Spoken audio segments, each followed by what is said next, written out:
The aluminum skin of the B-17 trembled as the engines roared to life. 10 men checked their equipment one last time before climbing into the flying fortress that would carry them 25,000 feet above Germany. From the outside, this machine looked like an angel of death, bristling with 13 machine guns designed to rain destruction from above while shrugging off enemy fire. But inside, as the crew settled into their positions, there was a different reality brewing. The real danger wasn't always what the Germans threw at them. It was what the B-17 itself would become in the thin, freezing air of the combat zone. By the end of this journey, you'll understand the dark reason why so many B-17 men died not from enemy fire, but from the very machine designed to save them. What if the fortress wasn't protecting them, but slowly killing them instead? In 1942, American military planners faced a strategic nightmare. How could they bring the war to Germany's industrial heartland without ground forces? The answer came from above: strategic daylight bombing. The theory was simple. Mass formations of heavily armed bombers could defend themselves while precision bombing critical targets. The B-17 flying fortress seemed perfect for this job. With its 4 powerful engines, heavy payload capacity, and impressive defensive armament, it was designed to be a gun platform in the sky that could fight its way to targets and back. The European theatre presented a unique challenge: vast distances, unpredictable weather, and an increasingly sophisticated German air defense system. At altitudes above 25,000 feet, temperatures plunged to 40 below zero, and oxygen became scarce. The Army Air Forces believed that technology and training could overcome these obstacles. They had charts, calculations, and confidence. Then the shooting started over Schweinfurt and Regensburg, and the paper logic died. On paper, the B-17 was revolutionary. Its design philosophy was brilliant.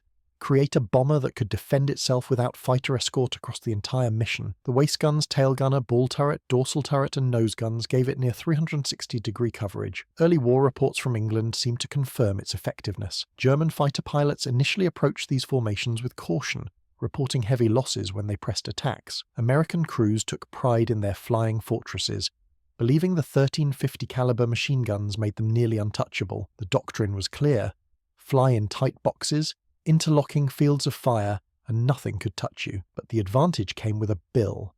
That bill would be paid in blood at altitudes where machines and humans weren't meant to function. The first dark reason was the oxygen system failure. At 25,000 feet, the air contains only about a third of the oxygen available at sea level. Without supplemental oxygen, humans quickly lose consciousness. The B-17's oxygen system was supposed to keep the crew alive and functional, but it had a fatal flaw. The rubber tubing connecting crew members to the central oxygen tanks would become brittle in the extreme cold, cracking silently. Crew members often didn't realize they were breathing nitrogen instead of oxygen until they felt dizzy or noticed their lips turning blue. The ball turret gunner was especially vulnerable, dangling beneath the fuselage in a cramped plexiglass sphere. His oxygen line was exposed to the elements and frequently failed. In many cases, gunners passed out at their stations, never to wake up as their aircraft continued toward the target, or spiraled down out of control. The cold wasn't just uncomfortable, it was lethal, turning the very system designed to sustain life into an instrument of death. And that was only the first problem. The second dark reason was the formation flying doctrine itself.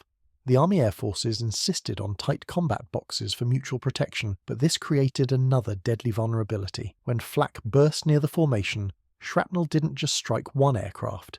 It damaged multiple planes simultaneously. More insidiously, the turbulence created by dozens of 4-engine bombers flying in close proximity made the aircraft nearly impossible to control. Pilots were constantly making minor adjustments to maintain position, fighting both the prop wash from neighbouring aircraft and the physical exhaustion of flying for hours in freezing conditions. This constant battle with the controls led to a phenomenon called combat fatigue, where pilots simply made mistakes. A momentary lapse in concentration, a slight miscalculation of distance, and suddenly 2 B-17s would collide in mid-air. These collisions were almost always fatal, sending twisted aluminum and human bodies raining down on the German countryside. The very formation designed to protect them became a death trap when physics met human limitations. The third dark reason was something no one had adequately anticipated: frostbite. At cruising altitude, temperatures inside the unpressurized B-17 could drop to 60 degrees.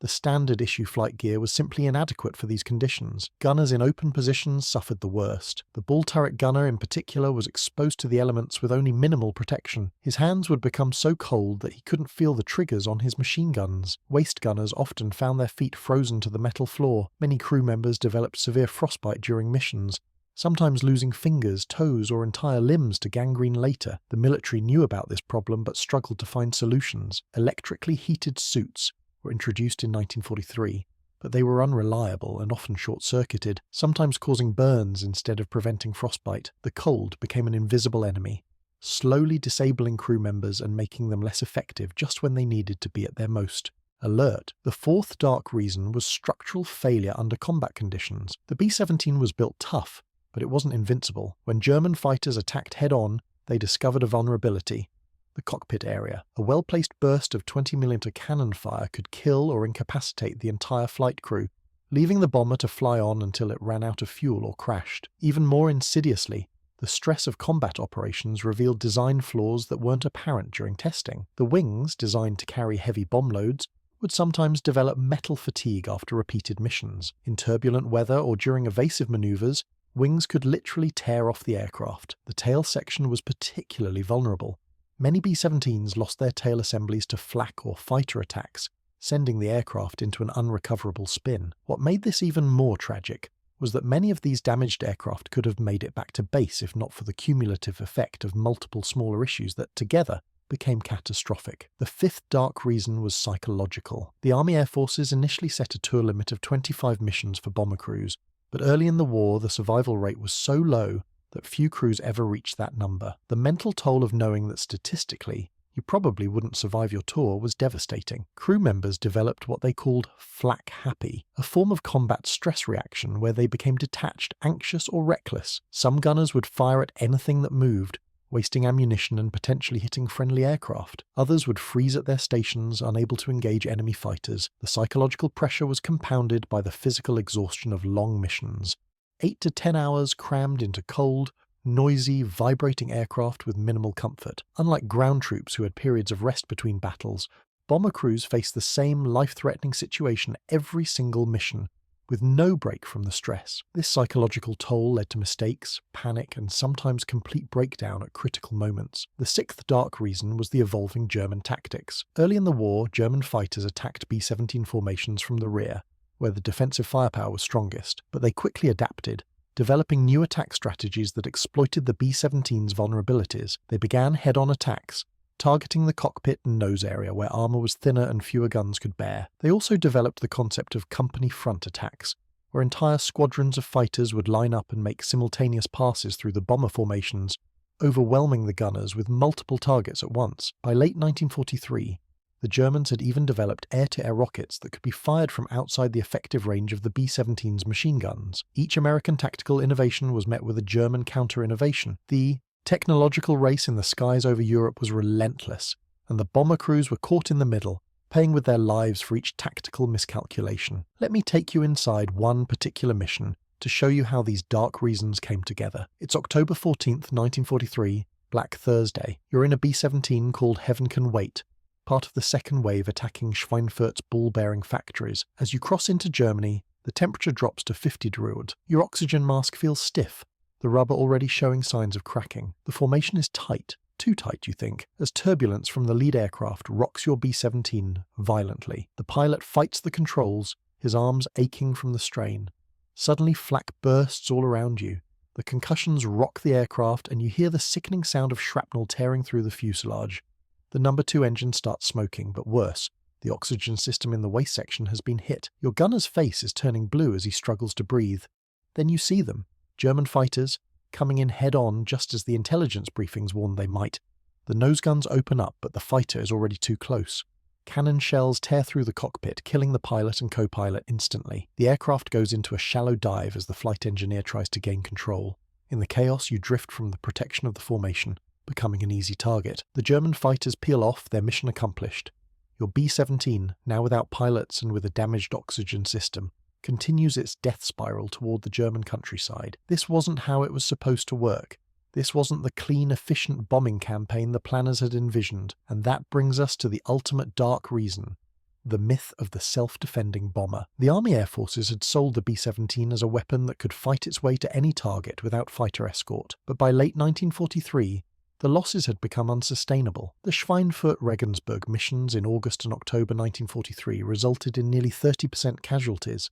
unacceptable losses by any military standard. The reality was that the B-17 could not defend itself effectively against determined fighter opposition, especially when the Germans adapted their tactics. The long-range fighter escort that the bomber crews desperately needed wouldn't arrive in significant numbers until the P-51 Mustang appeared in early 1944. Until then, B-17 crews paid the price for flawed doctrine. They were sent into situations that the aircraft was never truly designed to handle, based on optimistic assumptions that crumbled under the harsh reality of combat. The Flying Fortress wasn't a fortress at all. It was a vulnerable aircraft with some defensive guns, and the men inside paid for that misconception with their lives. By the time the Mustang arrived to provide escort all the way to Berlin and back, the strategic bombing campaign had already cost thousands of lives. The doctrine had to change, the tactics had to evolve, and the B-17 had to be used in ways its designers never intended. The dark reason B-17 men died in the sky wasn't just enemy action, it was a perfect storm of design limitations, environmental factors,